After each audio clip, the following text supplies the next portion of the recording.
కూడిక ఎందుకొరకైతే ఏర్పాటు చేశారో దయతో కుటుంబ సభ్యులు వచ్చి తెలియపరుస్తారు.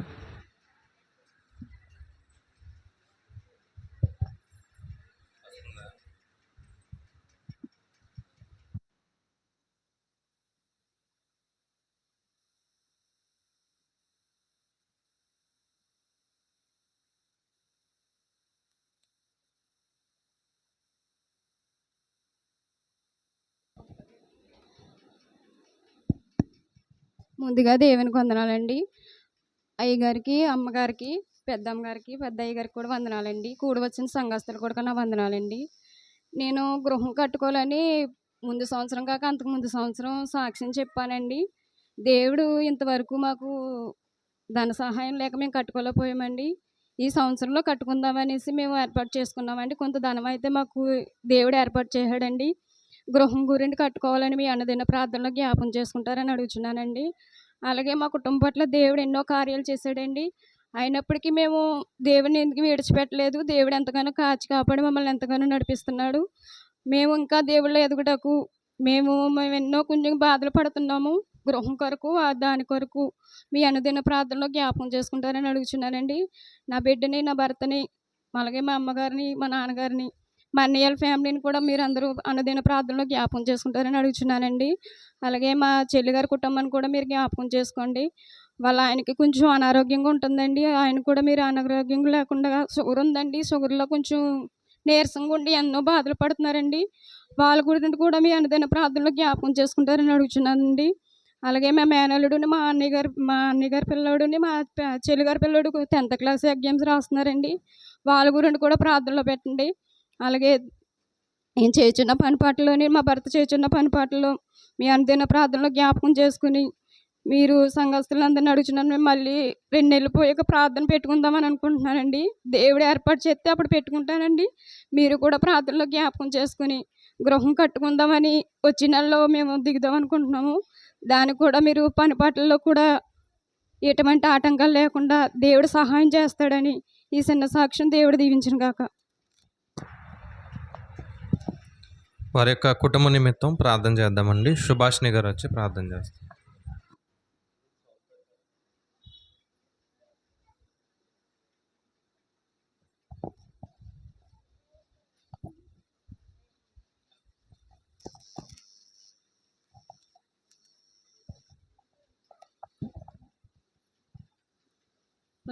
పరిశుద్ధుడా ప్రేమగల తండ్రి, కృపమేడ దయమేడ నాయన నీకు వందనాలు, లెక్కలేని స్థుతులు స్తోత్రాలు తండ్రి. పరలోకమందు మా తండ్రి నాయన నీకు వందనాలు తండ్రి. ఇలా ప్రార్థన అవకాశం ఇచ్చినందుకే నీకు వందనాలు, స్తోత్రం తండ్రి. ప్రభా నాయన ఎందుకైతే నీవంతకి కుడికి పెట్టుకుంటున్నారో నీకే తెలుస్తుంది ప్రభా నాయన. మాకంట ముందు ఉంటావని అన్నావు తండ్రి. ప్రభా నాయన స్తోత్రం తండ్రి. నాయన ఆ బిడ్డ అయితే గృహం కట్టుకోవాలనుకుంటుంది తండ్రి. ప్రభా నాయన ధన సహాయం చేయమని అడుగుచున్నాను తండ్రి. ఆ బిడ్డను ఆశీర్వదించమని, చిన్న బిడ్డను ఆశీర్వదించమని అడుగుచున్నాను తండ్రి. ప్రభా నాయన అలా నేను వాళ్ళ వదిలిని వాళ్ళ బిడ్డల్ని కూడా కాపాడమని అడుగుచున్నాను తండ్రి. ప్రభా నాయన నీకు వందనాలు, లెక్కలేని స్థుతులు స్తోత్రాలు తండ్రి.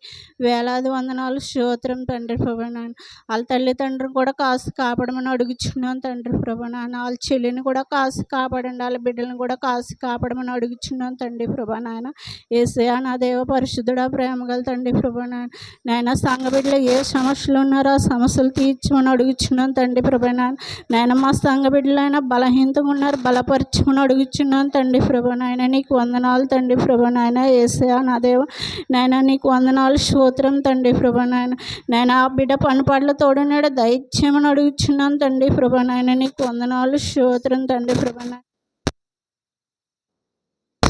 నాయన ఆ బిడ్డలకు తోడున్నాడు దయచేయమని అడుగుచున్నాను తండ్రి. ప్రభా నాయన యవన బిడ్డలను కాపాడమని అడుగుచున్నాను తండ్రి. ప్రభా నాయన యవన బిడ్డలు నాయన నీ కాడి మోసే భాగ్యం దయచేయమని అడుగుచున్నాను తండ్రి. ప్రభా నాయన యవన బిడ్డలు త్రొట్టిల్లు పోకుండా చూడమని అడుగుచున్నాను తండ్రి. ప్రభా నాయన నీకు వందనాలు, స్తోత్రం తండ్రి. ప్రభా నా దేవ నాయన నీకు వందన నాయన యేసయ్యా నా దేవ పరిశుద్ధుడ నాయన నీకు వందనాలు తండ్రి. ప్రభా నాయన నరసిని ముట్టండి, స్వస్థపరచండి తండ్రి. ప్రభా నాయన రేస్మని ముట్టండి, స్వస్థపరచండి తండ్రి. ప్రభా నాయన డోకలొచ్చాను కూడా ముట్టండి, స్వస్థపరచండి తండ్రి ప్రభా. నాయన నీకు వందనం.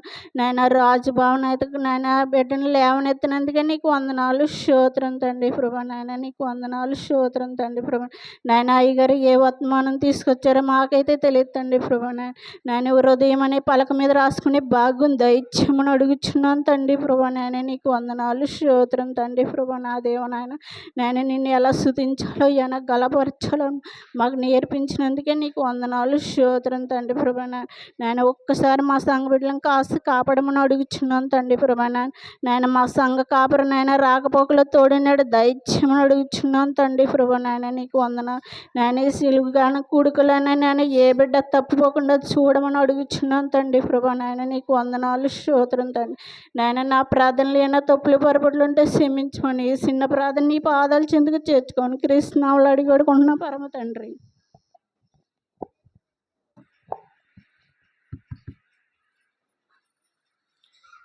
ప్రార్థించినందుకు క్రీస్తు వారి పేరట వందనాలు. చిన్న ప్రార్థన చేసి వాక్యాన్ని ఆనందం. దయకలిగిన మా కన్న తండ్రి, మీ ఘనమైన ఉన్నతమైన నామను కొందనలు దేవా, మీ యొక్క ఉన్నతమైన కృపను బట్టి మమ్మల్ని కాచి కాపాడిన విధానాన్ని బట్టి తండ్రి వందనములయ్యా.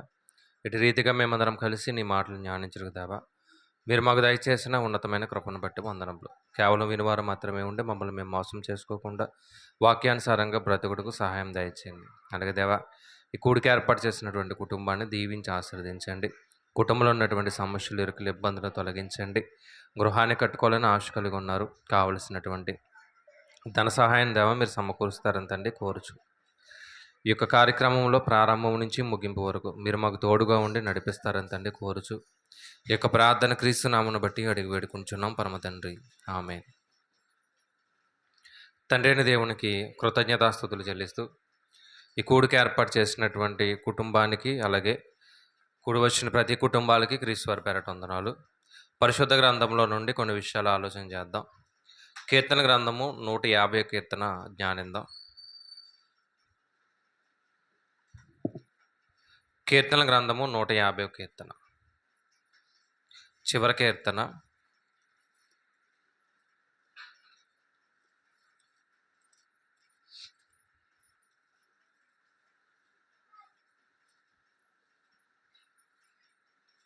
కీర్తన గ్రంథము 150వ కీర్తన 6 వచనాలు కలిగినటువంటి కీర్తన మనం జాగ్రత్తగా జ్ఞానిద్దాం. ఒకసారి నేను చదువుతున్నా, జాగ్రత్తగా ఒకసారి ప్రతి ఒక్కరూ కూడా తీసి చూడడానికి ప్రయత్నం చేయండి. యెహోవాను స్తుతించుడి, ఆయన పరిశుద్ధ ఆలయం నందు దేవుణ్ణి స్తుతించుడి. ఆయన బలమును ప్రసిద్ధి చేయు ఆకాశ విశాలమందు ఆయనను స్తుతించుడి. ఆయన పరాక్రమ కార్యములను బట్టి ఆయనను స్తుతించుడి.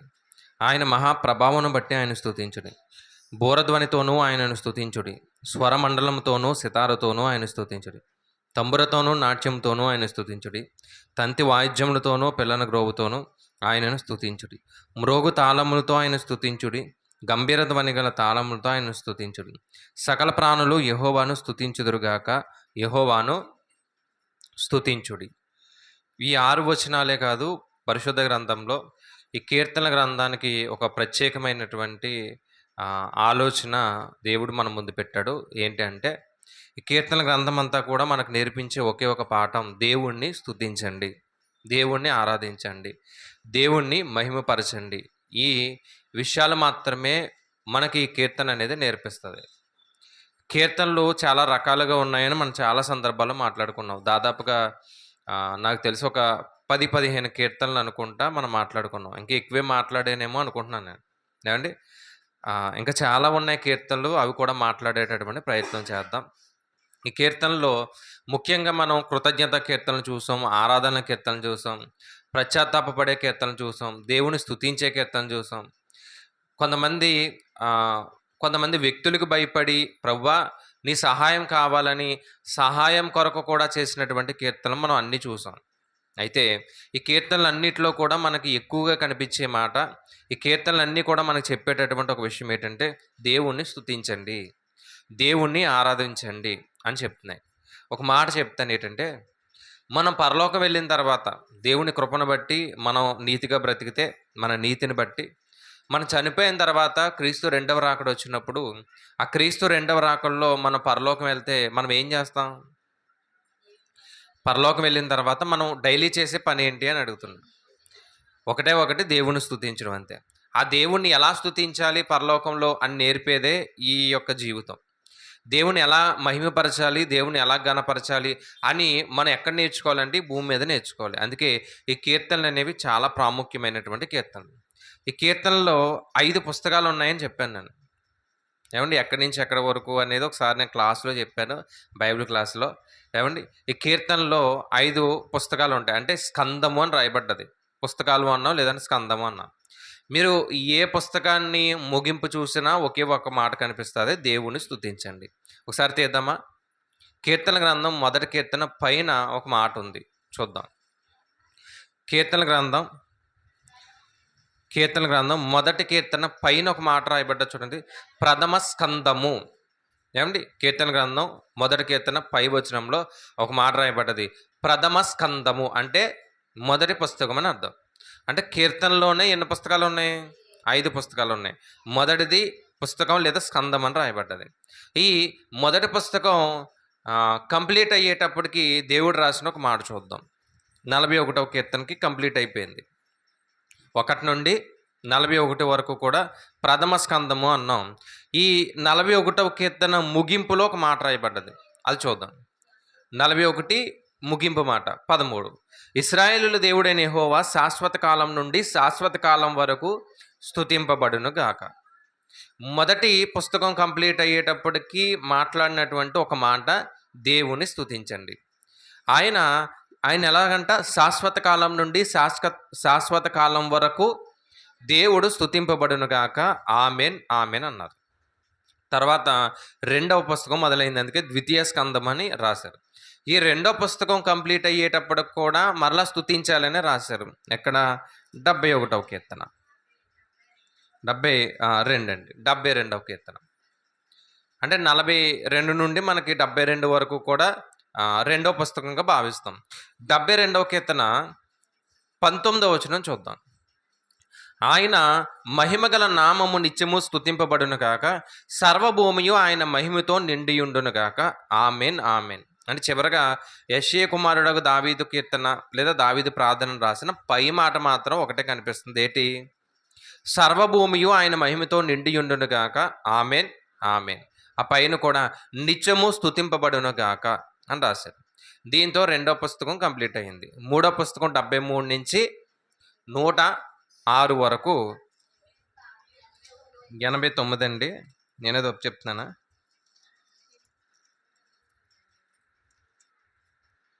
క్షమించండి, 89 అంటే 106 4వ పుస్తకం అన్నమాట.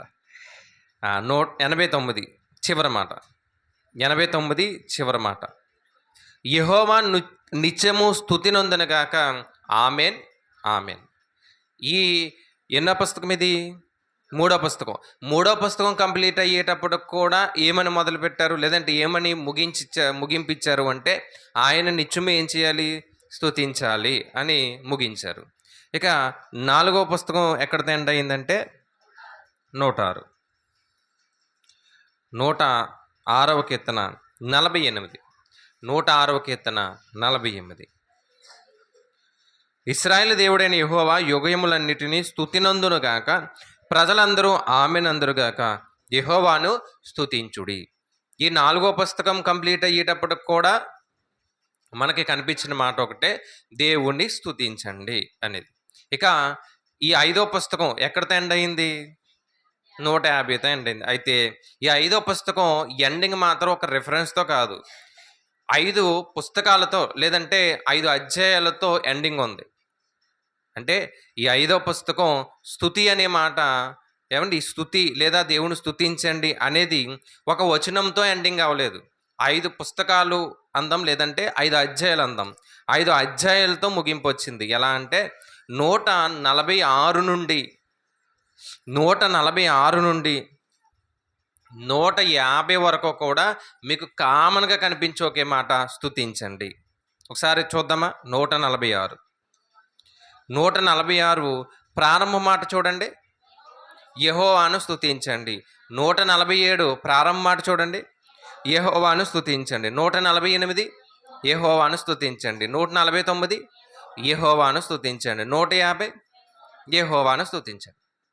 ఇది 5 అధ్యాయాల్లో కూడా ఎక్కువగా కనిపించే మాట ఏంటంటే స్తుతించండి. అంటే మీరు గమనించగలిగితే మొదటి కీర్తన యెహోవా ధర్మశాస్త్రములను ఆనందించువాడు అని మొదలుపెట్టి మన జీవితం ఎలా ప్రారంభం అవ్వాలి అంటే దేవుని వాక్యాన్ని ధ్యానించడంతో ప్రారంభం అవ్వాలి. మన ముగింపు ఎలా ఉండాలి అంటే ఆయన స్తుతించడంతో ముగింపు రావాలి. అందుకే ఈ చివరి 5 అధ్యాయాల్లో కూడా మనకు కనిపించేటటువంటిది ఏంటంటే దేవుణ్ణి స్తుతించండి. అంటే మన ప్రారంభం వాక్యం ద్వారా అయి ఉండాలి. మన ముగింపు వాక్యం ద్వారా అయ్యే ఉండాలి. ఏమండి, మన ప్రారంభం వాక్యం ద్వారా వాక్యాన్ని జ్ఞానిస్తూ ముందుకెళ్ళాలి. చివరికి వచ్చేటప్పటికి మన జీవితం ఎలా ఉండాలి? నిత్యము దేవుణ్ణి స్తుతించే విధంగా ఉండాలి. అందుకే ఈ 150 కీర్తన అంతా కూడా ఒకటే ఒక మాట, యెహోవాను స్తుతించండి అనే మాట కనిపిస్తుంది. ఈ 150 కీర్తనని జాగ్రత్తగా పరిశీలన చేద్దాం మనం. ఏమండి, 150 కీర్తనని జాగ్రత్తగా పరిశీలన చేద్దాం. ఎన్ని వచనాలు? 6 వచనాలు కలిగినటువంటి కీర్తన. దీంట్లో కొన్ని ప్రాముఖ్యమైనటువంటి విషయాలను జాగ్రత్తగా పరిశీలన చేద్దాం. ముందుగా ఎవరిని స్తుతించాలి? మొదటి పాయింట్ ఏంటంటే ఎవరిని స్తుతించాలి? ఏమంటే ఎవరిని స్తుతించాలి? చాలా చిన్నగా అనిపించిన ప్రతి పాయింట్ కూడా చాలా విలువైందే. అన్నీ తెలిసినట్టుగా ఉన్నా సరే మనం చెయ్యట్లేదు కాబట్టి మనకు కొంచెం నేర్చుకోవలసినటువంటి బాధ్యత ఉంది. ఎవరిని స్తుతించాలి అంటే దేవుణ్ణి స్తుతించాలి. ఇక్కడ ఒక మాట రాయబడ్డది, యెహోవాను స్తుతించండి అని రాశారు చూడండి. మొదటి వచనంలో యెహోవాను స్తుతించండి. హెబ్రీ భాషలో యావే అనే పదం ఉంటుంది. యావే విన్నారండి ఎప్పుడన్నా? యావే ఎక్కువ పాటల్లో గట్ట వింటాం. యావే అంటే అర్థం ఏంటంటే యెహోవా అని అర్థం. యెహోవా అంటే తెలుగులో అర్థం ఏంటంటే ఉన్నవాడు, అనువాడు, నిత్యుడు. ఏమండి, ఇంకా చెప్పాలంటే మిత్రుడైనటువంటి దేవుడు అనే పదం కూడా ఉంది. దేవుడు ఎవరంట? యెహోవా అంటే ఏంటంటే మిత్రుడైనటువంటి దేవుడు, ఉన్నవాడు, అనువాడు, నిత్యము ఉండేవాడు, ఆది అంతము. ప్రకటన గ్రంథానికి వెళ్ళిపోతే రాయబడ్డది కదా, ఆయనకి ఆది అంతము కూడా లేనివాడు. అంటే ఆయన ప్రారంభం ఏంటి, ఆయన ముగింపు ఏంటి కూడా ఎవరికి తెలీదు, ఎందుకంటే ఆయన దేవుడు కాబట్టి. అలాంటి దేవుణ్ణి మనం ఏం చేయాలి? స్తుతించాలి. అందుకే హల్లేలు అనే పదం కనిపిస్తుంది. హల్లెలూయా అంటాం కదా మనం. అంటే హెబ్రీ భాషలో హల్లేలు అంటే స్తుతించండి. మనం ఇంగ్లీష్లో మాట్లాడుతాం ఎక్కువ, ప్రైజ్ ద లార్డ్ అంటాం. ప్రైజ్ ద లార్డ్ అంటే ఏంటంటే దేవుణ్ణి స్తుతించండి అని అర్థం. ఏమండి, దేవుణ్ణి స్తుతించండి అని అర్థం. ప్రైజ్ ద లార్డ్ అంటాం, హల్లెలూయా అంటాం. ఏమండి, ఇంకా చాలా పదాలు ఉన్నాయి, అవి మరలా మాట్లాడదాం. ముఖ్యంగా ఇక్కడ చెప్పినటువంటి మాట ఏంటంటే యెహోవాను స్తుతించండి. ఎవరినంట? యెహోవాని స్తుతించండి. ఈ 150 కీర్తనలో దేవుణ్ణి స్తుతించండి అనే మాట 12 సార్లు రాయబడ్డది. ఒకసారి వీలైతే అండర్లైన్ చేద్దాం, ప్రతి పదాన్ని అండర్లైన్ చేద్దాం. 150 కీర్తన మొదటిది యెహోవాను స్తుతించండి. కనిపించిందా? మొదటిసారి ఆయన పరిశుద్ధాలయమందు స్తుతించండి దేవుణ్ణి 2 సార్లు చెప్పారు. తర్వాత అదే మొదటి వచనంలో ఆయనను స్తుతించుడి 3 సార్లు. రెండవ వచనంలో ఆయనను, ఆయన అంటే ఎవరు? దేవుడు, స్తుతించండి 4. మూడవ వచనంలో ఆయనను స్తుతించుడి. తర్వాత బూరధ్వనితో ఆయనను స్తుతించుడి, స్వరమండలంతో ఆయనను స్తుతించుడి, తంబురతో ఆయనను స్తుతించుడి, తంతి వాయిద్యములతో ఆయనను స్తుతించుడి, మ్రోగు తాళములతో ఆయనను స్తుతించుడి, గంభీర ధ్వని గల త్వాలములతో ఆయనను స్తుతించుడి. సకల ప్రాణులారా యెహోవాను స్తుతించండి. ఎన్నిసార్లు లెక్క పెట్టారు ఎవరన్నా? 12 సార్లు వచ్చిందండి 12 సార్లు. అందుకే అండర్లైన్ చేసుకున్నాను అనమాట. స్తుతించండి అనే పదాన్ని అండర్లైన్ చేసుకోండి. మొత్తం ఎన్నిసార్లు అంటే అన్నిసార్లు ఎందుకు చెప్పాడు దేవుడు? అన్నిసార్లు ఎందుకు చెప్పాడు దేవుడు? ఏదో ఒకసారి చెప్తే సరిపోద్ది కదా. వచ్చిందండి 12 సార్లు. ఏమండి, ఇన్నిసార్లు ఎందుకు ఆయన మన గురించి చెప్పడం జరిగిందంటే అసలు దేవుణ్ణి స్తుతించడం అనేది మానేశారు, దేవుణ్ణి ఆరాధించడం అనేది మానేశారు. ప్రజలు ఎలా మారిపోయారంటే దేవుడి కంటే ఎక్కువగా మనుషులను ఆరాధించడం వైపు వెళ్ళిపోతున్నారు. దేవుడి కంటే వస్తువులను ఆరాధించడం వైపు వెళ్ళిపోతున్నారు. దేవుడి కంటే ఏమండి డబ్బును ఆరాధించడానికి వెళ్ళిపోతున్నారు. అందుకే దేవుడు నన్ను మాత్రమే స్తుతించండి అని చెప్తున్నాడు. ఇక్కడ ఆయన చెప్పేటటువంటి ఒక విషయం ఏంటంటే యెహోవాను మాత్రమే స్తుతించాలి, ఇంకెవరిని స్తుతించడానికి లేదా అంటే ఇంకెవరిని స్తుతించడానికి లేదు. అటు తల్లిని కానీ, అటు తండ్రిని కానీ, భార్యను కానీ, పిల్లల్ని కానీ, బంధువులు కానీ, స్నేహితులు కానీ, డబ్బుని కానీ, ఏమంటే వస్తువులు మనం వాడే ఫోన్ కానీ లేదంటే బైక్ కానీ ఏదన్నా తీసుకోండి, దేవుడి కంటే ఎక్కువగా ఎవరినైతే ప్రేమిస్తున్నామో దాన్ని మనం ఏం చేస్తున్నాం? స్తుతిస్తున్నాం. ఏమండి ఇంతకీ స్తుతించడం అంటే అర్థం ఏంటి చెప్తారా ఎవరైనా? స్తుతించడం అంటే అర్థం ఏంటంటే దేవుడు చేసినటువంటి గొప్ప కార్యాలు చెప్పుకోవడం. ఒక మాట చెప్పాలంటే దేవుడు చేసినటువంటి గొప్ప గొప్ప కార్యాలు ఏమైతే ఉన్నాయో అవి చెప్పుకోవడం. ఒక 5గురు ఆడవాళ్ళు కూర్చున్నారనుకోండి, ఏం చెప్పుకుంటారు? ఏం చెప్పుకుంటారని అడిగాను. ఏమన్నా మగవాళ్ళు కూర్చోరా అంటే మగవాళ్ళు కూడా కూర్చుంటారు. ముందు ఆడవాళ్ళ దగ్గరికి వెళ్ళాం, మగవాళ్ళ దగ్గరికి వెళ్దాం. ఎందుకంటే గృహ పరిపాలన మీది కదా, అందుకని ముందు మీ దగ్గరికి వచ్చారు. ఒక 5గురు, ఒక 6గురు, ఒక 2-3 ఆడవాళ్ళు కూర్చున్నారు, ఏం మాట్లాడుకుంటారు? ఏం మాట్లాడుకుంటారండి? ఏం మాట్లాడుకోరా? దేవుడి గురించి తప్ప అన్నీ మాట్లాడుకుంటారు. ఒక మాట చెప్పాలంటే దేవుడి గురించి తప్ప అన్నీ మాట్లాడుకుంటారు. అంటే మనం మాట్లాడుకునేటటువంటి ఆ మాటల్లో దేవుడు లేడు అంటే మనం ఎవరిని స్తుతించట్లేదు? దేవుని స్తుతించట్లేదు. అంతేనా? కొంతమంది పురుషుల్లో ఏమండి పనులకు వెళ్ళినప్పుడు ఆ పనుల్లో కూడా ఎవరి గురించి మాట్లాడతారు? ఎవరి గురించి మాట్లాడతారు? మనుషుల గురించే మాట్లాడతారు, డబ్బుల గురించే మాట్లాడతారు, లేదంటే పక్కవారి గురించే మాట్లాడతారు. ఆ పనుల్లో కూడా దేవుడి గురించి మాట్లాడాలంటే ఆ పనుల్లో కూడా దేవుని గురించి మాట్లాడే అవకాశం ఉంది. ఎప్పుడన్నా బయటికి వెళ్తున్నప్పుడు ఎవరైనా లిఫ్ట్ అడిగారు అనుకోండి, బండి ఎక్కించుకుంటారు కదా, ఏమండి దేవుడి గురించి మాట్లాడతారు ఎవరన్నా? చాలా తక్కువ. సాధారణంగా ఎవరు వెనకాల కూర్చున్న వాడి గురించి అసలు పట్టించుకోం మనం. ఒకవేళ మాట్లాడే అవకాశం ఉంటే, లేదంటే మన స్నేహితులు ఎక్కారనుకోండి, ఒక ప్రయాణమే, ఒక గంట ప్రయాణమే వెళ్తున్నాం, దేని గురించి మాట్లాడతాం? స్నేహితులతో. మన వెనకాల కూర్చున్నవారు దేని గురించి మాట్లాడతాం? ఏది మాట్లాడలేదనుకోండి, సరే కాసేపు వదిలేద్దాం, ఏది మాట్లాడలేదు కాబట్టి పెద్ద పొరపాటు ఏం లేదు. అది కాకుండా దేవుడి గురించి కాకుండా మీరు ఏదన్నా మాట్లాడారనుకోండి, అంటే అక్కడ కూడా దేవుని స్తుతించే అవకాశం ఉందా? ఉంది. ఉన్నా సరే మనం ఏం చేస్తాం? దేవుణ్ణి స్తుతించలేకపోతుంది. అంటే దేవుడు ఎవరు అనేది మనకి అర్థం కాలేదు. కొలసీలకు రాసిన పత్రికలో ఒక మాట రాయబడ్డది, మొదటి అధ్యాయంలో 15వ వచనంలో. కొలసీలకు రాసిన పత్రిక 1వ అధ్యాయం 15వ వచనంలో, ఆయన అదృశ్య దేవుని స్వరూపి అయి సర్వ సృష్టికి ఆయన ఆది సంభూతుడై ఉన్నాడంట. ఏలయనగా ఆకాశమందున్నవి కానీ భూమి అందున్నవి, దృశ్యమైనవి కానీ అదృశ్యమైనవి కానీ, అవి ఏదైనా కానివ్వండి అన్నాడు. ప్రధానులైనను అధికారములైనను సర్వమును ఆయన యందు సృష్టింపబడెను, సర్వమును ఆయన ద్వారా ఆయనను బట్టి సృజింపబడను. అంటే మీరు ఈ భూప్రపంచంలో ఏది తీసుకున్నా దాన్ని చేసింది దేవుడే. అంటే ఏం మాట్లాడాలి అంటే ఇదిగో ఇలా మాట్లాడండి అంటున్నాడు దేవుడు. దేవుని స్తుతించడానికి ఏమండి మనకి జీవితాన్ని ఇచ్చాడు, ఆ కృప మన ఎడల చూపిస్తున్నాడు. ఆ కృప గురించి ఏం చేయాలి? మాట్లాడాలి. దేవుని స్తుతిస్తూ ఉండాలి, దేవుణ్ణి ఆరాధిస్తూ ఉండాలి. ఎందుకంటే దేవుడి కంటే గొప్పవారు ఈ భూమి మీద ఎవరు లేరు. ఆయనకి మించిన వారు ఎవరైనా ఉన్నారా? లేరు. ఏమండి ఆయనకి మించిన వారు ఎవరూ లేరు, ఆయన కంటే గొప్పవారు ఎవరూ లేరు, ఆయన లాంటి వారు ఎవరూ లేరు. కాబట్టి ఆయన నిత్యము ఏం చేయాలంట? స్తుతిస్తూ ఉండాలి, ఆరాధిస్తూ ఉండాలి. ఏమండి ఆరాధిస్తూ ఉండాలి అంటే మనం చేసేటటువంటి క్రియల ద్వారా దేవుణ్ణి గణపరుస్తూ ఉండాలి, మన ఆలోచన ద్వారా దేవుని గణపరుస్తూ ఉండాలి, మన పనిపాట్ల ద్వారా దేవుని గణపరుస్తూ ఉండాలి. ఒకవేళ మనం పనులు చేసుకుంటున్నాం అనుకోండి, నోటికి సినిమా పాటలు కదా రావాల్సింది, దేనికి ఏం పాటలు రావాలి? దేవుని పాటలు. అంతే కదా. చాలామంది పనులు చేసుకున్నప్పుడు కూడా నోట్లోంచి వచ్చేస్తూ ఉంటాయి ఏంటి?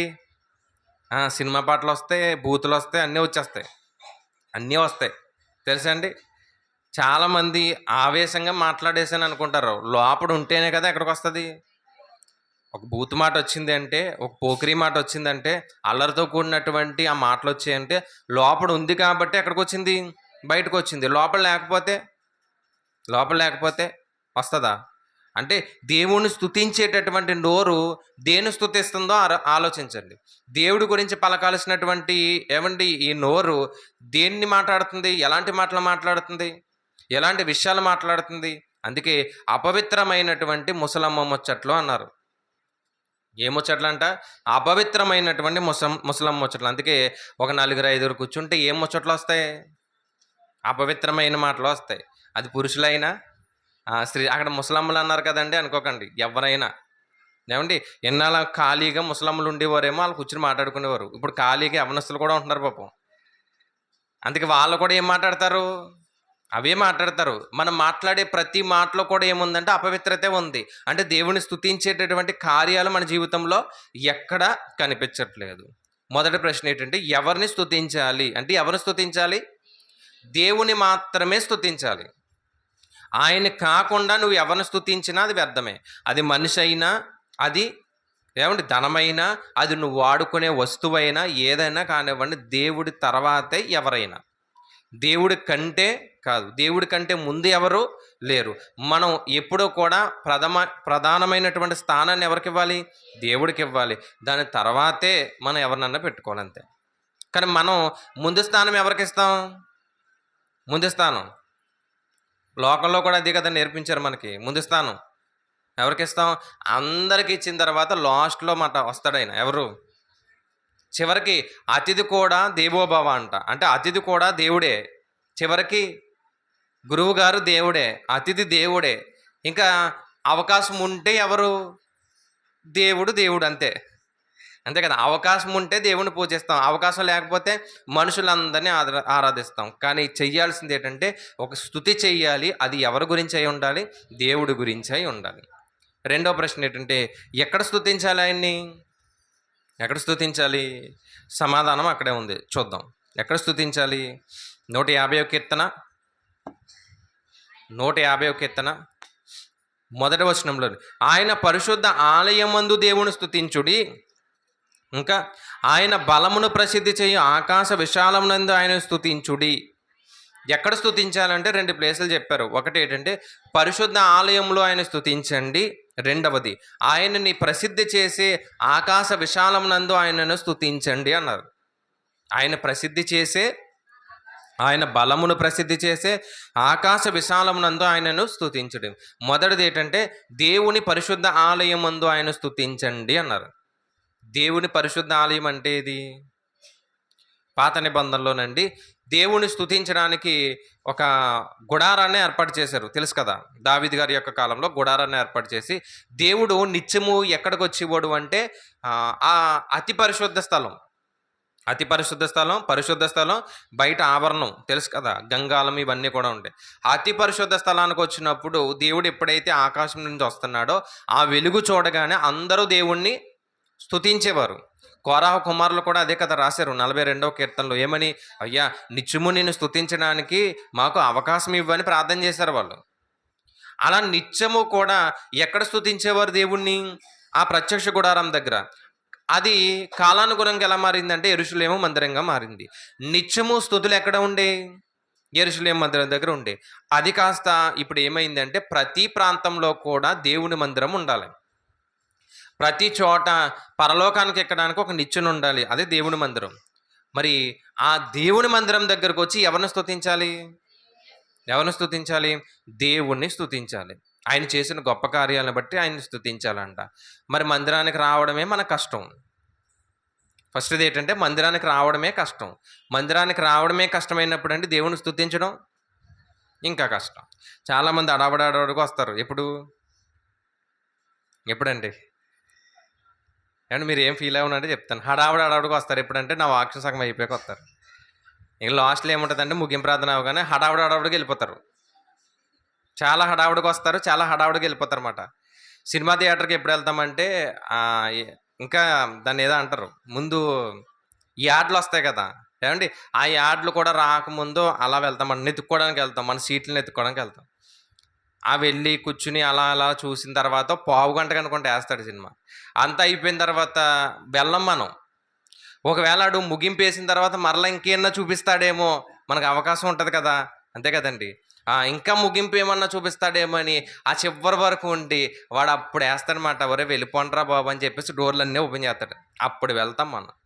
అంటే ఒకవేళ ఈ సినిమా థియేటర్ అనే కాదండి, ఎక్కడికి వెళ్ళినా చూడండి ఎలా వెళ్తాం మనం? ముందు వెళ్తాము, చివరిలో వరకు ఉంటాం, అంతేనా? అదేంటో కానీ దేవుడి మందిరానికి ముందు రాము, చివరి వరకు ఉంటాం మనం. ఉంటామా? చివరి వరకు కూడా ఉండవు, హడావడిగా వెళ్ళిపోతాం. కానీ ఎక్కడ స్తుతించాలంటే దేవుణ్ణి? మందిరంలో స్తుతించాలంటే అవకాశం ఉన్న ప్రతిసారి కూడా మందిరం దగ్గరకు వచ్చి మోకరించి దేవుడి యొక్క గొప్పతనాన్ని ఏం చేయాలి? స్తుతించాలంటే ఆయన యొక్క గొప్పతనాన్ని బట్టి ప్రార్థన చేయాలి. మరలా అడుగుతున్నానండి, మందిరం అందరికీ దగ్గరగా ఉంది కదా, శుక్రవారం ఆదివారం కాకుండా మిగిలినటువంటి ఏదో ఒక రోజు మందిరానికి వచ్చి ప్రార్థన చేసుకుంటున్నాను అన్నవారు ఎంతమంది ఉన్నారు? మందిరానికి వచ్చి తాళాలు వేసేస్తున్నారని తీసి ఉంచుతారా? ఉం. ఒకవేళ తీసి ఉంచితే ఏమండి ఎంతమంది వస్తారు? అంటే మీకు దగ్గరగా ఉంది కాబట్టి చెప్తున్నాను నేను. ఒకటి, ఇంకెవరు ఎత్తలేదు. 2 అంటే మనకు అవకాశం ఉన్న ప్రతిసారి ఎక్కడికి రావాలి? మందిరానికి వచ్చి దేవుణ్ణి ఆరాధించేటటువంటి ఆ అవకాశం ఉంది మనకి, లేదని చెప్పట్లేదు, ఉంది కదా. చాలామందికి మందిరాలు చాలా దూర ప్రాంతాల్లో ఉంటాయి, వెళ్ళడానికి అవకాశం ఉండదు. మనకు దగ్గరగా ఉన్నప్పుడు ఏం చేయాలి? ఏమండి ఈ లెంట్ డే స్టార్ట్ అయినప్పుడు నేను అనుకున్నాను అనమాట, ఏమనంటే మార్నింగ్ టైం కూడా పెట్టేస్తే బాగుండేమో అని. ఎన్ని గంటలకి? 5 to 7 వరకు పెట్టేస్తే వస్తారా అనుకున్నాను. మరలా ఎందుకులే అందరినీ ఇబ్బంది పెట్టినట్టు ఉంటుంది, పొద్దున్న వచ్చి సాయంత్రం వచ్చి ఎవరు వస్తారులే, అంతే కదండి. అందుకని సరే తర్వాత చూద్దాంలే, ఎప్పుడన్నా దేవుడు అవకాశం ఇస్తా అనుకున్నాను. ఒకవేళ నిజంగా పెట్టామనుకోండి, ఎంతమంది వస్తారు? వస్తారంటండి. ఏమండి అంటే దేవుణ్ణి స్తుతించడానికి దేవుడు ఒక అవకాశం ఇచ్చాడు. ఏంటంటే ఆయన పరిశుద్ధ ఆలయానికి వచ్చి స్తుతించాలి. రెండవది ఏంటంటే ఆయన బలమును ప్రసిద్ధి చేసేటటువంటి ఆకాశ విశాలం, అంటే ఈ భూప్రపంచంలో నువ్వు ఎక్కడ ఉన్నా ప్రతి క్షణము కూడా దేవుణ్ణి ఏం చేయాలి? స్తుతించాలి. నీకు అవకాశం ఉంది కాబట్టి దేవుని మందిరానికి వస్తున్నావు. ఒకవేళ నీకు ఈరోజు దేవుని మందిరానికి రావడానికి అవకాశం లేదనుకో, ఇంటి దగ్గరే ఉండి ఏం చేయాలి? అదే చెప్పాడు ఆయన. ఆయన బలాన్ని ప్రసిద్ధి చేసే ఆకాశ విశాలం, అంటే ఈ భూప్రపంచంలో ఎక్కడైతే ఉంటావో అక్కడి నుంచి కూడా నువ్వేం చేయాలి? స్తుతించాలి. దానియేలు గారంట యెరూషలేము తట్టు తిరిగి, ఆయన కిటికీ యెరూషలేము తట్టు ఉంటే యెరూషలేము తట్టు తిరిగి రోజుకి 3 సార్లు ప్రార్థన చేశాడంట. అంటే ఆయన వెళ్ళడానికి లేదు, ఆయన ఎక్కడున్నాడంటే ఒక చెరలో ఉన్నాడు. ఏమండి ఆయన్ని బబులోను రాజు తీసుకెళ్ళిపోయాడు, ఒక అధిపతిగా ఉన్న చెరలోనే ఉన్నాడు ఆయన. యెరూషలేము మందిరం ఎటు తట్టు ఉందో ఆ తట్టు వైపు తిరిగి 3 సార్లు ఏం చేసేవాడు? అంటే ఈ భూప్రపంచంలో అన్ని ప్రాంతాల్లో అన్ని చోట్ల ఎవరున్నారు? దేవుడు ఉన్నాడు అనే ఆలోచనతో ఆయన ఏం చేశాడు? స్తుతించాడు. ఇప్పుడు చెప్పండి, ఎక్కడ స్తుతించాలి దేవుణ్ణి? మందిరానికి వచ్చి స్తుతించాలి. 2, మందిరానికి మనం ఎప్పుడు వస్తామంటే మన ఆలోచన ప్రకారం శుక్రవారము ఆదివారం. మిగిలిన టైం అంతా కూడా ఇంటి దగ్గర ఉన్నప్పుడు, బయట ఉన్నప్పుడు, పనుల్లో ఉన్నప్పుడు అక్కడ కూడా దేవుణ్ణి ఏం చేయాలి? స్తుతించాలి. 3వ పాయింట్ చూద్దాం. ఎందుకు స్తుతించాలి దేవుణ్ణి? చెప్పండి, ఎందుకు స్తుతించాలి? అది కూడా అక్కడే ఉంది ఆన్సర్, చూద్దాం. ఆయన పరాక్రమము గల కార్యములు బట్టి ఆయనను స్తుతించుడి, ఆయన మహాప్రభావమును బట్టి ఆయనను స్తుతించుడి అన్నాడు. దేన్ని బట్టి స్తుతించాలి అంటే ఆయన యొక్క పరాక్రమముల కార్యాలను బట్టి స్తుతించాలి అన్నాడు. ఆయన చేసినటువంటి ఎలాంటి కార్యాలంట? పరాక్రమమైనటువంటి కార్యాలను బట్టి ఆయన స్తుతించాలి. ఒకటి చెప్పండి, ఆయన చేసిన కార్యం. ఒకటి, ఎర్ర సముద్రాన్ని పాయలు చేయడం. ఇంకా నీళ్ళని ద్రాక్షరసంగా చేయడం. ఇంకా పాత నిబంధనలు చెప్పండి.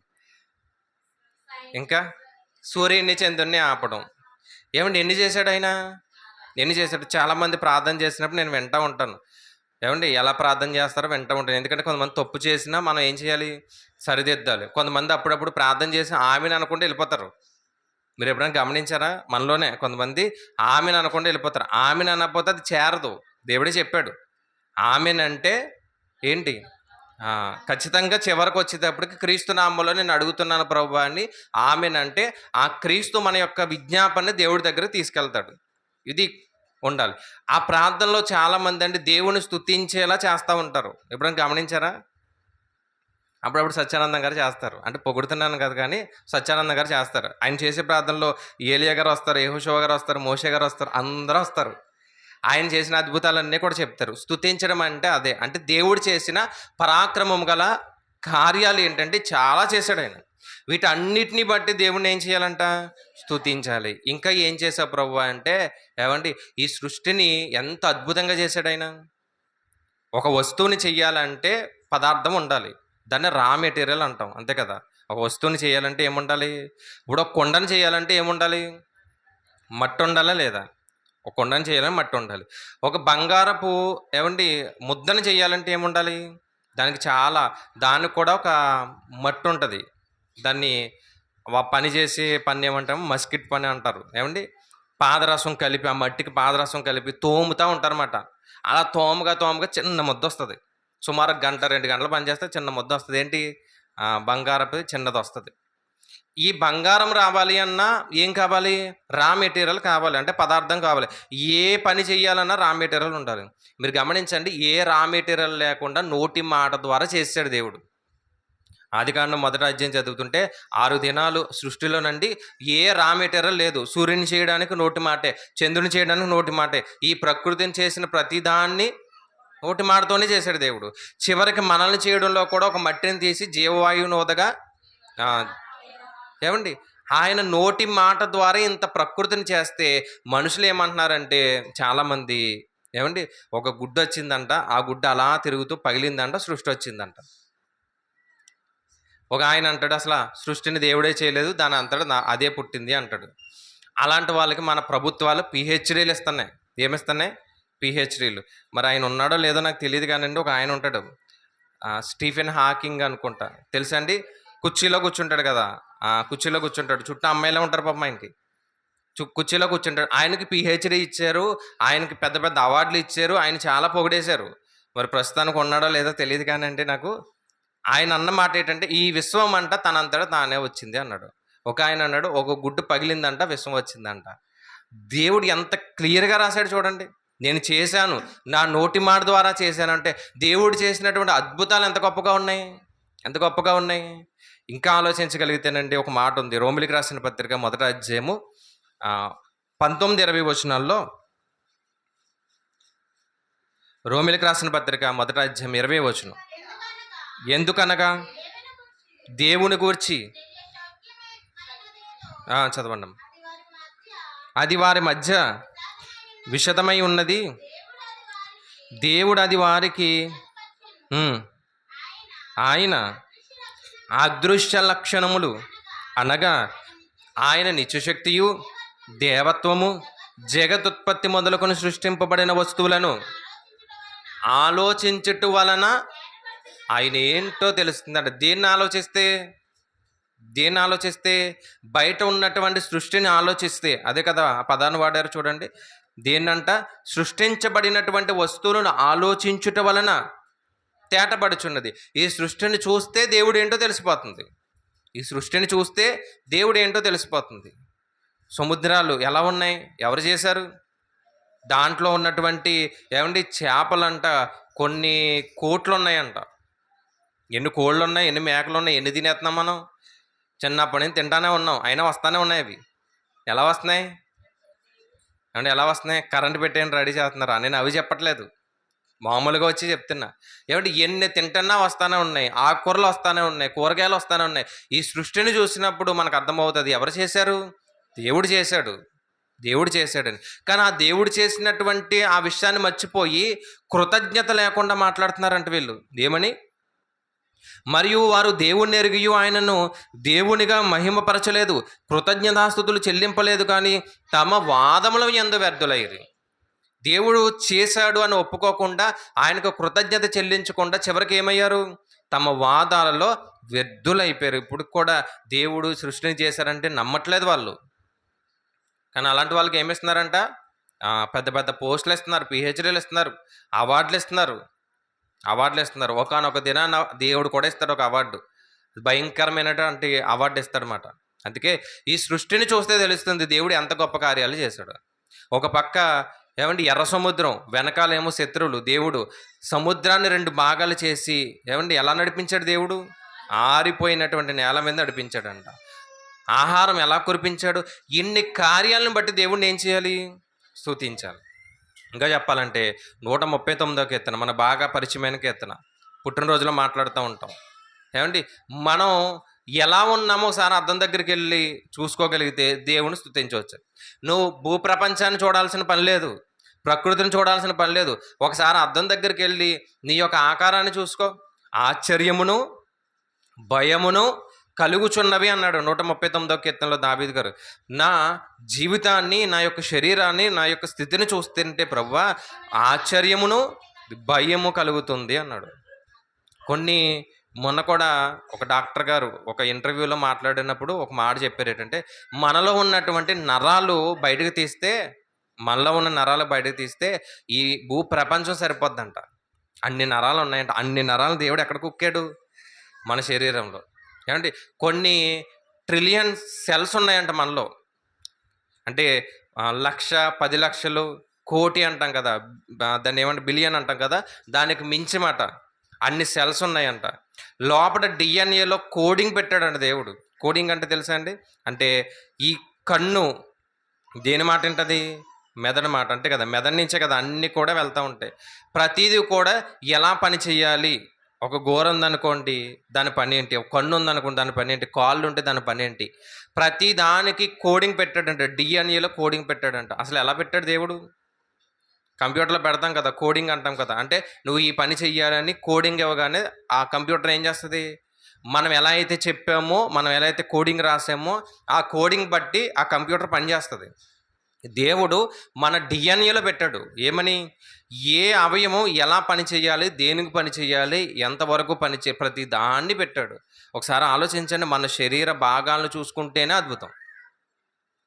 కొన్ని లక్షలండి. మనం విలువ లేని వాళ్ళు అనుకుంటాం కదా, మన శరీర భాగాలే కొన్ని లక్షలు. తెలుసండి, ఒక కిడ్నీ అమ్ముకుని బతికేచ్చంట.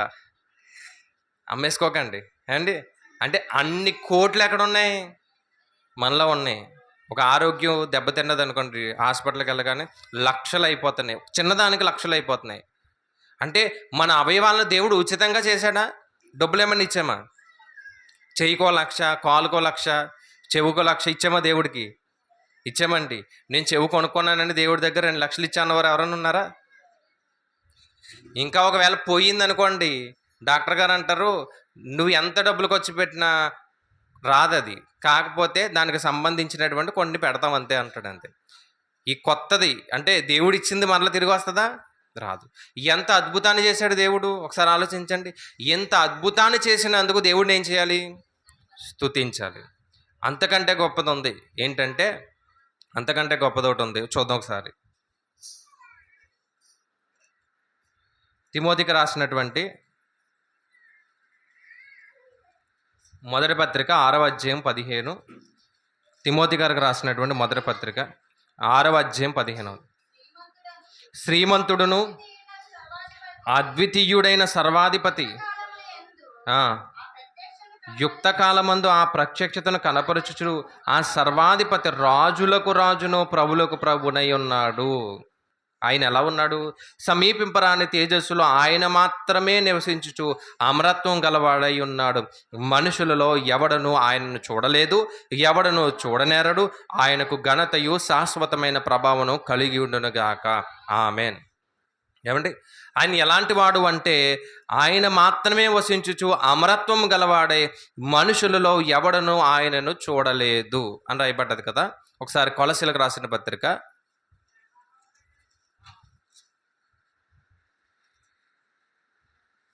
3వ అధ్యాయం 1వ వచనం చూద్దాం. 3వ అధ్యాయం 1వ వచనం. మీరు క్రీస్తుతో కూడా లేపబడిన వారైతే పైనున్న వాటినే వెదకుడి, అక్కడ క్రీస్తు దేవుని కుడి పార్శ్వమందు కూర్చొని ఉన్నాడు. ఆయన చదివాం కదా, 1 తిమోతి 6:15 ఏముంది? ఆయన మాత్రమే నివసించుచు అమరత్వం గలవాడై ఉన్నటువంటి క్రీస్తు ఎక్కడంట? తండ్రి కుడి పార్శ్వాన ఉన్నటువంటి క్రీస్తు మన గురించి భూమి మీదకి వచ్చాడు. మన గురించి ఈ భూమి మీదకి వచ్చాడు. ఆయన ధనవంతుడయ్యుండియు దరిద్రులమైనటువంటి మన నిమిత్తం ఆయన మట్టి శరీరాన్ని, మహిమ శరీరాన్ని విడిచిపెట్టి, అమరత్వాన్ని విడిచిపెట్టి, ఏమండి ఆయన్ని ఎవరు చూడలేరు అనేటటువంటి ఆ పరిస్థితిని వదిలి ఎక్కడికి వచ్చాడు? ఈ భూమి మీదకి వచ్చి ఏమంటున్నాడు ఆయన? పైనున్న వాటి మీదనే కానీ భూ సంబంధమైన వాటి మీద మనస్సు పెట్టకండి, ఎలయనగా మీరు మృతి పొందితిరి, మీ జీవము క్రీస్తుతో కూడా దేవుని యందు దాచబడి ఉన్నది. మీరు మీ పాపాల నిమిత్తం చనిపోయారు, మీ జీవము అంటే మీరు మరలా తిరిగి బ్రతికారు. మిమ్మల్ని బ్రతికించింది ఎవరు? ఎవరండి? యేసుక్రీస్తు ప్రభువారు ఈ ఒక్క ఏవండి ఆ, అద్భుతం చాలదా మన జీవితానికి? ఈ ప్రకృతిని చూడండి, దేవుడు ఎంత గొప్పవాడో తెలుస్తుంది. నిన్ను నువ్వు ఒకసారి అద్దం దగ్గరికి వెళ్ళి చూసుకో, నువ్వు ఎంత గొప్పవాడవో, నిన్ను ఎంత గొప్పగా చేశాడో తెలుస్తుంది. ఇవన్నీ వదిలేస్తే దేవుడు యేసుక్రీస్తు వారిని పంపి అసలు ఈ పాపాన్ని ఎవ్వరూ కడగలేరు, అలాంటి పాపాన్ని ఆయన మాత్రమే కడిగాడు. ఆయన ఎలా ఉన్నాడంట? అమరత్వం గలవాడై ఉన్నాడంట. ఆయన మాత్రమే వసించేటటువంటి ఆ పరలోక జీవితాన్ని విడిచిపెట్టి ఎక్కడికి వచ్చాడు? ఈ భూమి మీదకి వచ్చి నా కొరకు ఏం చేశాడు? సిలువలో మరణించాడు. ఈ మేలు చాలదా దేవుని స్తుతించడానికి? ఈ ఒక్క మేలు చాలు దేవుని స్తుతించాలంటే. అందుకే ఎందుకు స్తుతించాలి దేవుణ్ణి అంటే, ఆయన చేసినటువంటి అద్భుతాలు ఆయన మాత్రమే చేయగలడు, ఇంకెవరూ చేయలేరు. 113వ కీర్తనలో కూడా ఒక మాట ఉంది. ఆయన్ని పోలిన వారెవరు అన్నారు చూడండి. ఆయన్నంట పోలిన వారెవరు? 113వ కీర్తన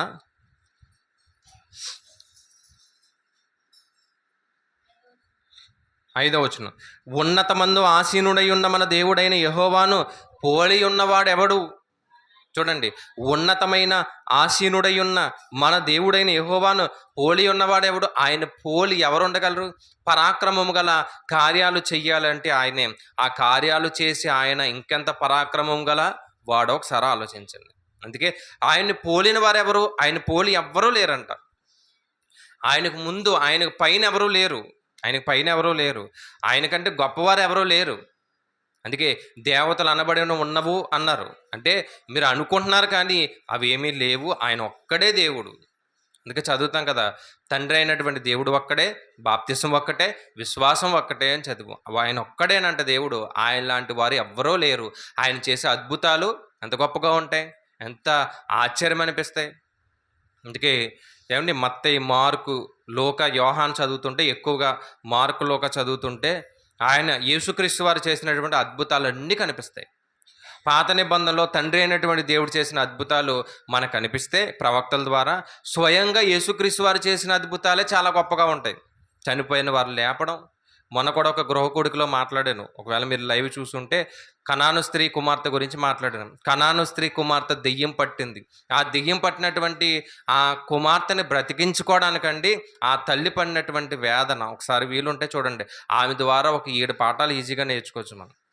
చివరికి ఆయన దగ్గరికి వెళ్ళి మోకరించి ప్రార్థన చేస్తే దెయ్యం పట్టినటువంటి ఆ కుమార్తెను ఆయన ఏం చేశాడు? ఒక్క మాటతో బ్రతికించాడు. ఒక్క మాటతో, నువ్వు వెళ్ళిపో, స్వస్థత కలుగుతుంది, నీ విశ్వాసం నేను కాపాడుతుంది అంటే, ఎక్కడో ఉన్నటువంటి తన కుమార్తె లేచి నిలబడ్డది. అంత గొప్ప కార్యాలు చేశాడు కాబట్టి అందును బట్టి దేవుణ్ణి ఏం చేయాలి? స్తుతించాలి. ఎవరిని స్తుతించాలి? దేవుణ్ణి, యెహోవాను స్తుతించాలి. ఎక్కడ? మందిరములో, అలాగే అన్ని చోట్ల మనం ఎక్కడైతే ఉంటామో అక్కడ దేవుని స్తుతిస్తూ ఉండాలి. మూడవది, ఎందుకు స్తుతించాలి? అలాంటి దేవుడు ఎవరూ లేరు, ఆయన చేసేటటువంటి గొప్ప కార్యాలు ఎవరూ కూడా చేయలేరు. అందుకే ఆయన్ని ఏం చేయాలి? స్తుతించాలి. తర్వాత ఎలా స్తుతించాలి? ఎలా స్తుతించాలి చూద్దాం. ఎలా స్తుతించాలనే దాని గురించి 3, 4, 5 వచనాల్లో రాయబడ్డది. ఏమండి, దీని గురించి మరలా ఎప్పుడన్నా క్లుప్తంగా నేర్చుకుందాం. ఒక 2 విషయాలు చెప్తా. బోరధ్వనితో ఆయన స్తుతించాలి, స్వరమండలంతో, సితారతో స్తుతించాలి, తంబురతోనూ నాట్యంతోనూ స్తుతించాలి, తంతి వాయిద్యాలతో, పిల్లన గ్రోవుతో స్తుతించాలి, మ్రోగు తాళములతో ఆయన స్తుతించాలి, గంభీర ధ్వని గల తాళములతో ఆయన స్తుతించాలి. అంటే ఈ అన్నిట్లో కామన్గా కనిపించేటంటే ఇన్స్ట్రుమెంట్స్ ఉన్నాయన్నమాట. మ్యూజిక్ ఉంది, డ్యాన్స్ ఉంది. నాట్యం అంటే ఆ డ్యాన్స్ కాదు, ఈ డ్యాన్స్ వేరు. చాలామంది ఈ మధ్యన కీబోర్డు, ప్యాడ్, ఇంకేవి ఉంటాయి కదండి. దీంట్లో చాలా చెప్పారు. వేణు ఉంటుంది, తంబురు ఉంది, తంతి వాయిద్యాలు అంటే అన్నీ వస్తాయి. మనం వాడే కంజీరలు ఉన్నాయి కదా, అవన్నీ కూడా. వీటన్నిటిని బట్టి దేవుని స్తుతించాలి. సాధారణంగా ఒక పాట పాడామనుకోండి ఒకలా ఉంటుంది, అదే మ్యూజిక్తో పాడితే ఒకలా ఉంటుంది. ఆ మ్యూజిక్ కాస్త డీజే అయ్యింది అనుకోండి, ఇప్పుడు డీజేలు అయిపోతుంది అన్నమాట మన మ్యూజిక్లు. ఆ డీజే అయ్యింది అనుకోండి, ఏమొస్తుంది? హుషారు వచ్చేస్తుంది. హుషారు రాగానే ఏమవుతాం? అంతే కదా. ఇప్పుడు బయట ఎక్కడన్నా తీన్మార్ వెళ్తుంది అనుకోండి, తీన్మార్ అంటే తెలుసు కదా. మనకి ఇంటి దగ్గర ఊపు వచ్చేస్తూ ఉంటుంది, ఊగేస్తాం మనం. అలాంటిది ఎక్కడికి వచ్చేసింది? ఎక్కడికి వచ్చింది? మందిరాలకు వచ్చింది. కానీ దావీదు గారు వారి వారి యొక్క కాలంలోనండి వాళ్ళు ఉపయోగించారు ఇవన్నీ. గిటార్ ఉపయోగించారంట, సంగీత వాయిద్యాలు అన్నీ ఉపయోగించే పాడారు. కానీ మాత్రం ఎందుకు ఉపయోగించారంటే వాళ్ళలో ఉన్నటువంటి దురాత్మను పోగొట్టుకోవడానికి. వాళ్ళలో ఉన్న అందుకే కదా సౌలుకి ప్రతిసారి దురాత్మ వచ్చినప్పుడు దావీదు గారు పక్కకు వచ్చి వీణ వాయించేవారు. వీణ రాగానే ఏమైంది? లోపల ఉన్న దెయ్యం పోయేది. ఒక మాట చూద్దాం దినవృత్తాంతాల్లో 13:8 చూడండి. దినవృత్తాంతాల మొదటి గ్రంథం 13:8లో దావీదును ఎలాగంటే తన పూర్ణ శక్తితో దేవుని సన్నిధిని పాటలు పాడుచు సితారాలను, స్వరమండలమును, తంబూరలను వాయించుచు బూరలు ఊదుచుండిరి. చూడండి ఎలా చేశారంట ఆరాధన. ఆరాధన ఎలా చేశారు? కొంతమంది ఆరాధన కూడా మనం నేర్చుకుంటూ ఉండాలి. అంటే దేవుడికి నచ్చేటటువంటి ఆరాధన చేయాలి. ఎలా పడితే అలా చేసేది కాదు ఆరాధన. ఎలా పడితే అలా చేసేది కాదు, మనం నేర్చుకుంటూ ఉండాలి. ఒకవేళ మనం ఇంకా నేర్చుకునే స్థితిలో ఉన్నాం అనుకోండి, దేవుణ్ణి అడగాలి. నేను ఇంకా నేర్చుకునే స్థితిలో ఉన్నాను ప్రభు, నేను చేయను అనకూడదు. ఇంకెప్పటికీ చేయలేం, అంతే కదా. దేవుడికి కావాల్సింది ఏంటంటే హృదయపూర్వకంగా చెయ్యాలి. నువ్వు ఎలా చేసావు అనేది కాకుండా నీ హృదయం ద్వారా దేవుణ్ణి ఆరాధిస్తున్నావా లేదా. ఇక్కడ వీళ్ళు చేసినటువంటి ఆరాధన చూడండి ఎలా ఉందంట. దావీదును ఇశ్రాయేలు అందరూ తమ పూర్ణ శక్తితో ఏం చేశారు? అందుకే సమరయ స్త్రీ సందర్భంలో కూడా యేసుక్రీస్తు వారు మాట్లాడుతూ ఎలా ఆరాధించాలి? మేము ఆ కొండ మీద ఆరాధిస్తున్నాం ప్రభు అంటే యేసుక్రీస్తు వారు అన్నారు, ఆత్మతోనూ సత్యముతోనూ. దేవుణ్ణి ఎలా స్తుతించాలి? ఆత్మతోనూ సత్యముతోనూ. అంటే పైన ఉన్నటువంటి పెదాల ద్వారా కాదు, నోటి మాట ద్వారా కాదంట, లోపల నుంచి రావాలంట దేవుని స్తుతించడం. ప్రార్థన ఎక్కడి నుంచి? లోపల నుంచి రావాలి. ఏ కార్యం చేసినా సరే దేవుడికి నచ్చేలా చేయాలి. మనుషులకు అవసరం లేదండి. మనుషులు ఈరోజు మంచి అంటారు, రేపు చెడు అంటారు. అందుకే మనుషులు అవసరం లేదు. దేవుడికి నచ్చేలా మనం ఏం చేయాలి? దేవుని స్తుతిస్తూ ఉండాలి. ఏమండి? కాబట్టి ఇవన్నీ వాడాలా? ఖచ్చితంగా వాడాలి. దీని ద్వారా అల్లరి కాదు. ఏం చేయాలి? ఈ ఇన్స్ట్రుమెంట్ అన్నీ వాడాలి. అవసరమైతే అన్నీ వాడుకునే దేవుణ్ణి ఏం చేయాలి? స్తుతిస్తూ ఉండాలి. ఏమండి? చివరగా మరొకటి ఏంటంటే, 5వది ఏంటంటే ఎవరు స్తుతించాలి అనేది మనం ఒకసారి చూసి ముగించేద్దాం. 150వ కీర్తన 6వ వచనం. సకల ప్రాణులు యెహోవాను స్తుతించుదురుగాక, యెహోవాను స్తుతించుడి. ఎవరు స్తుతించాలి? సకల ప్రాణులు అంటే శ్వాస ఉన్నటువంటి ప్రతి జీవి. అందులో ఏమండి మనుషులు ఉన్నారు, ఇంకెవరున్నారు? జంతువులు కూడా ఉన్నాయి. వాడికి ఆత్మ లేకపోవచ్చు కానీ వాడికి ప్రాణం ఉందా లేదా? సకల ప్రాణులు అన్నారు చూడండి. వాటికి ప్రాణం ఉంది, మనకి ప్రాణము ఉంది, ఆత్మ. ప్రాణం అంటే ఏదో కాదు, రక్తమే. బైబిల్లో లేవీకాండంలో ప్రాణం అంటే రక్తం అని రాయబడ్డది. ఏమంటే మనం ప్రాణం పోవాలంటే రక్తం పోతే ప్రాణం పోతుంది, అంతే కదా. రక్తం పోతే ప్రాణం పోతుంది. ఇప్పుడు వాడికి రక్తం ఉందా? ఉంది. అంటే వాడికి ప్రాణం ఉందా? ఉంది. సకల ప్రాణులు ఎవరిని స్తుతించాలి? యెహోవాను స్తుతించాలి. మరి సకల ప్రాణుల్లో ఏమండి మనుషులు స్తుతిస్తున్నారో లేదో తెలియదు కానీ అవి మాత్రం ఏం చేస్తున్నాయి? అవి మాత్రం అన్నీ చేస్తున్నాయి, దేవుణ్ణి కొనియాడుతున్నాయంట. నేను ఆ యోబు గారి గురించి మాట్లాడుకున్నాం కదా. ఆ యోబు గ్రంథాన్ని చదువుతున్నప్పుడు అండి నాకు 39వ అధ్యాయంలో ఒక విషయం కనిపించింది. ముందుగా 38వ అధ్యాయం చూద్దాం. ఆ యోబు గ్రంథాన్ని చదువుతున్నప్పుడు 38వ అధ్యాయము 41వ వచనం చూడండి. తిండి లేక తిరుగులాడుచు కాకి పిల్లలు దేవునికి మొరపెట్టినప్పుడు కాకికి ఆహారం సిద్ధపరచువాడు ఎవడు? యోబు గారిని అన్ని ప్రశ్నలే దేవుడు అడగడమే. సమాధానాలు చెప్పమంటే చెప్పలేకపోయాడు, మళ్ళీ దేవుడు చెప్పేవాడు అంటే సమాధానాలు. ఎందుకంటే మన జ్ఞానానికి మించినటువంటి ప్రశ్నలు అవి. దేవుడు ఏం చెప్తున్నాడంటే కాకి పిల్లలు దేవునికి మొరపెడుతున్నాయి. కాకి పిల్లలు దేవునికి మొరపెడుతున్నాయి అంట. ఎలా మొరపెట్టుంటాయి? వాటి భాష ఎవరికి తెలుసు? దేవుడికే. ఆ భాషలో దేవునికి మొరపెడుతుంటే కాకి పిల్లలకు ఆహారం సిద్ధపరిచిన వాడు ఎవరు? నేనే కదా అంటున్నాడు. నేనే కదా, నువ్వేనా సిద్ధపరుస్తున్నావా? ఏమన్నా మనం ఏమైనా వేస్తామా? ఇక్కడ తిరిగే కాకులకి వేస్తామేమో ఒకవేళ అవకాశం ఉంటే. ఇక్కడ తిరిగే కాకులకి, అంతే కదండి, ఇక్కడ తిరిగే కాకులకి వేస్తా. మరి అడవుల్లో ఉన్నవి అడవుల్లో ఉన్నవి. మీరు ఒక గేదెని పెంచుకున్నా, ఆవుని పెంచుకున్నా, లేదంటే ఒక జంతువుని పెంచుకున్నా, ఏవండి అది ఈనేటటువంటి సమయానికి దానికి చాలా చాకిరీ చేస్తాం మనం. చేస్తామా లేదా? అడవిలో ఉన్నటువంటి జంతువులకి చూడండి 39 అడవిలోని కొండ మేకలు ఈను కాలము నీకు తెలియనా? అడవిలోనంట ఏమున్నాయి? కొండల్లోని మేకలున్నాయి కదా, కొండ మేకలు. ఈను కాలం నీకు తెలియనా? లేళ్ళు పిల్లలు వేయి కాలము గ్రహింపగలవా? అవి మోయు మాసములు నీవు లెక్క పెట్టగలవా? మనం మోసే కాలాలు లెక్క పెడతాం. 9 నెలలు అంటాం, లేదా 9 లేదా 10 అంటాం. మొత్తం 9 నెలలు, అంతే కదా. మరి జంతువులు ఉన్నాయి కదా, ఏంటి? లేళ్ళు పిల్లలు వేయు కాలము గ్రహింపగలవా? అవి మోయు మాసములు నువ్వు లెక్క పెట్టగలవా? ఎన్ని నెలలు? ఎన్ని నెలలు? ఏ జంతువు ఎంతకాలం ఎవరికి తెలుసా అండి? ఏం తెలియదు. చిన్నప్పుడు మా ఇంటి దగ్గర కుందేలు పెంచుకునేవాడిని.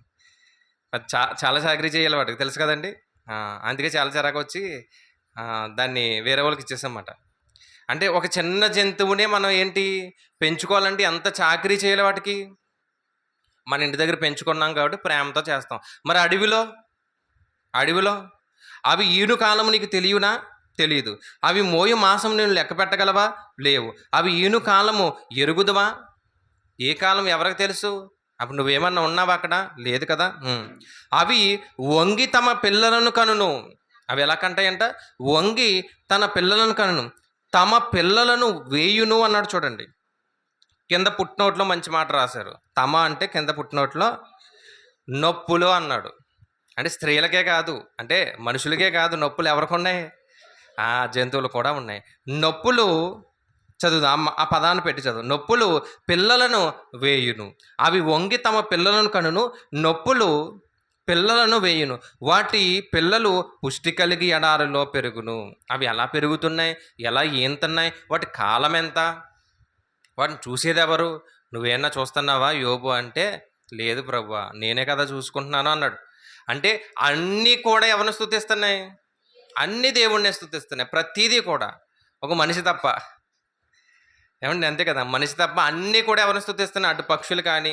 అందుకే యెషయా గ్రంథం 1వ అధ్యాయం బాగా పరిచయమైన మాట. ఆకాశమా ఆలకించు, భూమి అంటే భూమికి కూడా చెవి ఉందా? అవును, భూమికి కూడా చెవి ఉంది. ఆకాశానికి చెవి ఉందా? చెవి ఉంది. అందుకే దేవుడు మనతో మాట్లాడతలేదు.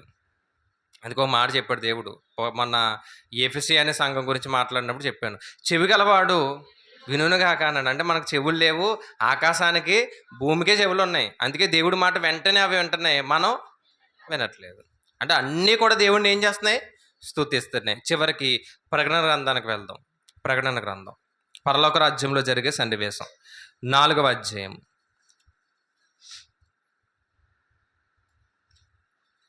ప్రకటన గ్రంథం 4వ అధ్యాయం 8వ వచనం చదవండి. ప్రతి జీవికి 6 రెక్కలుండెను, లోపటను కన్నులతో నిండి ఉన్నవి. అవి భూత వర్తమానము భవిష్యత్ కాలమును ఉండు సర్వాధికారియు దేవుడగు ప్రభు పరిశుద్ధుడు పరిశుద్ధుడు పరిశుద్ధుడు అని మానక రాత్రింబగళ్ళు చెప్పుచుండెను. ఎలా అంట? రాత్రి పగలు దేవుడు పరిశుద్ధుడు పరిశుద్ధుడు పరిశుద్ధుడు అని మానక రాత్రింబగళ్ళు చెప్పుచుండెను. ఆ సింహాసనం నందు ఆసీనుడై ఉండి యుగ యుగములు జీవించుచున్న వానికి మహిమయు ఘనతయు కృతజ్ఞతాస్తుతులును కలుగునుగాకని ఆ జీవులు కీర్తించుచుండగా అన్నాడు. అంటే పరలోకంలో కూడా దేవునికి స్తుతి అనేది అందుతుంది. పక్షుల ద్వారా, జంతువుల ద్వారా, చేపల ద్వారా, ప్రతి దాని ద్వారా దేవునికి స్తుతి అందుతుంది. అయితే మన ద్వారా అందుతుందా లేదా అనేది ఇక్కడ ప్రశ్న. అన్నిటి ద్వారా దేవునికి ఏమందుతుందంట? స్తుతి, మహిమ, ఘనత, కృతజ్ఞతాస్తుతులు అన్నీ దేవుడికి వెళ్తున్నప్పుడు అండి, ఏమండి, ఆయన స్వరూపములో, ఆయన పోలికలో మనల్ని చేశాడు. అంతే కదా, ఆది కాండంలో చదువుతాం. ఆయన అంటే ఎలా చేశాడు? ఆయన స్వరూపంలో, ఆయన పోలికలో చేసినటువంటి ఈ మనిషి మాత్రం దేవుని స్తుతించడంలో వెనక్కి వెళ్ళిపోయాడు. ఆయన క్రియలు చెప్పాలి, ఆయన గురించి ఆలోచించాలి, ఆయన స్తుతిస్తూ ఉండాలి, ప్రార్థన చేస్తూ ఉండాలి. మనం కూర్చున్నప్పుడు మన మాటలు కాదు, దేవుని మాటలై ఉండాలి. ఇలా ఎప్పుడైతే మనం ఉంటామో దేవుని ప్రతి నిత్యము కూడా స్తుతిస్తున్నట్టు, అప్పుడు దేవుడికి కూడా ఏముంటుంది? ఆనందం. అందుకే ఈ 150 కీర్తనలో స్తుతించండి అనే పదం ఎన్నిసార్లు? 12 సార్లు ఉంది. ఫస్ట్ది ఏంటి? ఎవరిని స్తుతించాలి? యెహోవాను. రెండవది ఏంటి? ఎక్కడ? మందిరంలోని అన్ని చోట్ల దేవుని స్తుతించాలి. ఏది చూసినా దేవుడే గుర్తుకు రావాలి. తర్వాత ఎందుకు అంటే ఆయన పరాక్రమం గల బలాఢ్యుడు కాబట్టి ఆయన స్తుతించాలి. తర్వాత ఎలా అంటే మనకున్నటువంటి ఇన్స్ట్రుమెంట్స్ అన్నీ వాడి దేవుని కనపరచాలి. చివరగా ఎవరు స్తుతించాలి? సకల ప్రాణులు దేవుని స్తుతించాలి. ఏమండి, ఈ స్తుతి కీర్తన ఒక 5 అధ్యాయాలు అన్నాను. ఎక్కడి నుంచి ఎక్కడి వరకు? 146 నుండి 150 వరకు కూడా స్తుతి కీర్తనే ఉంది. మీరు చదవండి. ప్రారంభము ముగింపు కూడా స్తుతించండి అనే పదమే కనిపిస్తుంది మనకి. 146 నుండి 155, 146, 147, 148, 149, చివరగా 150. మన జీవితం వాక్యంతో ప్రారంభం ఇవ్వాలి. మన జీవితం దేవుని స్తుతించడంతో ముగింపుగా మారిపోవాలి. నిత్యము ఆయన స్తుతిస్తూ ఉంటే పరలోకం వెళ్ళిన తర్వాత కూడా మనం ఆయన ఏం చేస్తాం? ఆయన స్తుతిస్తూనే ఉంటాం, అంతే. అది కలిగి ఉండాలి. కాబట్టి దేవుడు చాలా చేశాడు మన జీవితంలో, ఇంకా చేస్తానే ఉన్నాడు, ఇంకా చేస్తాడు కూడా. దేవుడు చాలా చేశాడా లేదా? చాలా చేశాడు. ఇంకా చేస్తాడా? ఇంకా చేస్తాడు. నేను కూడా కొన్ని విషయాలు చెప్పాను. ఏంటి? 6 బాధలు ఉన్నాయన్నాడు, 7 బాధలు ఉన్నాయన్నాడు. అన్ని బాధల్లో నుంచి కూడా దేవుడు మళ్ళీ ఏం చేస్తున్నాడు? కాపాడుతున్నాడు, రక్షిస్తున్నాడు, బయటకు తీసుకొస్తున్నాడు. దీన్ని బట్టి దేవునికి ఏం చెల్లించాలి? స్తుతి అనేది చెల్లించాలి. రేపటి దినాన మరొక కీర్తన మనం మాట్లాడుకుందాం. ఏమంటే మోకరిందాం, ప్రార్థన చేద్దాం. మోకరిందాం, ప్రార్థన చేద్దాం. ఇప్పటి వరకు విన్న వాక్యాన్ని బట్టి ఒక్క నిమిషం ఆయన సన్నిధిలో రాయబడిన వాక్య ప్రకారం ఆయన పరిశుద్ధ ఆలయం నందు ఆయన స్తుతించండి, ఆయన బలాన్ని ప్రసిద్ధి చేసి ఆకాశ విశాలం నందు ఆయన స్తుతించండి అన్నారు. ఒకసారి ఆయన చేసినటువంటి గొప్ప కార్యాలు జ్ఞాపకం చేసుకునే ప్రయత్నం చేద్దాం. బైబిల్లో ఉన్నటువంటి కార్యాలైనా లేదా మీ జీవితంలో మీరు పొందుకున్నటువంటి మేలు ఒకసారి జ్ఞాపకం చేసుకునే ప్రయత్నం చేద్దాం. మీరు పుట్టినప్పటి నుంచి, దేవుని తెలుసుకున్నప్పటి నుంచి ఇప్పటి వరకు ఎన్ని మేలులు పొందారు? అనారోగ్యమా, అప్పుల, ఇరుకుల, సమస్యల, నష్టాల, బాధల, హాస్పిటల్లోకి వెళ్ళి తిరిగి వచ్చిన పరిస్థితులు ఉన్నాయి, యాక్సిడెంట్ అయి బయటకు వచ్చిన పరిస్థితులు ఉన్నాయి, ఆహారం లేనప్పుడు ఆహారం దయచేసినటువంటి పరిస్థితులు ఉన్నాయి, మీ కుటుంబాలను బాగుపరిచినటువంటి పరిస్థితులు ఉన్నాయి, మీ బిడ్డలకి వివాహాల గురించి ప్రార్థన చేసినప్పుడు దేవుడు సాయం చేశాడు, గర్భఫలాల గురించి ప్రార్థన చేసినప్పుడు దేవుడు సాయం చేశాడు, మీ పిల్లల చదువులు, చాలామంది inter, degree, 10th class exams రాస్తున్నప్పుడు వారికి జ్ఞాపక శక్తిని ఇచ్చాడు, ధైర్యాన్ని ఇచ్చాడు, దేవుడు వారిని నడిపిస్తున్నాడు. కుటుంబ యజమానులు పనులు చేసుకున్నప్పుడు పనుల్లో కాపాడాడు. మీరు చేస్తున్న పనుల్లో అనారోగ్యం వచ్చినప్పుడు, బలాన్ని పోగొట్టుకున్నప్పుడు వెంటనే దేవుడు బలాన్ని ఇచ్చి నిలబెట్టాడు. చనిపోతామేమో అన్న పరిస్థితుల్లో నుండి దేవుడు మరలా తిరిగి రక్షించాడు. ప్రార్థన చేద్దామండి. ఆయన చేసిన మేలుని మర్చిపోకుండా ఆయన స్తుతిందాం. ఈ కీర్తన మనకు చాలా విషయాలు నేర్పించింది. పరాక్రమం గల కార్యాలు చేసినటువంటి ఆయన స్తుతించేటటువంటి పనిలో మనం ఉందాం. మన భవిష్యత్తు గురించి ఆలోచన చేద్దాం. పిల్లల యొక్క భవిష్యత్తును గురించి ఆలోచన చేద్దాం. ఆయన పరిశుద్ధ ఆలయమందు, ఆయన పరిశుద్ధ ఆలయమందు, ఆయన సన్నిధిలో, ఆయన సన్నిధిలో ఎల్లప్పుడు దేవుని స్తుతించుడి, దేవుని స్తుతించుడి, ఎల్లప్పుడు దేవుని స్తుతించుడి.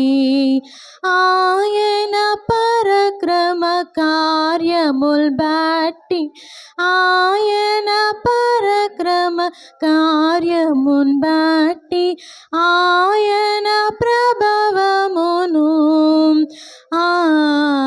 ఆయన ప్రభవమును ఎల్లప్పుడు దేవుని స్తుతించుడి, దేవుని స్తుతించుడి, ఎల్లప్పుడు దేవుని స్తుతించుడి. తంబురతోను నాట్యముతోను, తంబురతోను నాట్యముతోను, తంతి వైద్యములతో, తంతి వైద్యములతో ఎల్లప్పుడు దేవుని స్తుతి స్తుతించుడి, ఆ దేవుని స్తుతించుడి, దేవుని స్తుతించుడి. సకల ప్రాణులు యెహోవాను స్తుతించుడి, సకల ప్రాణులు యెహోవాను స్తుతించుడి. హల్లెలూయా ఆమేన్, ఆ హల్లెలూయా ఆమేన్.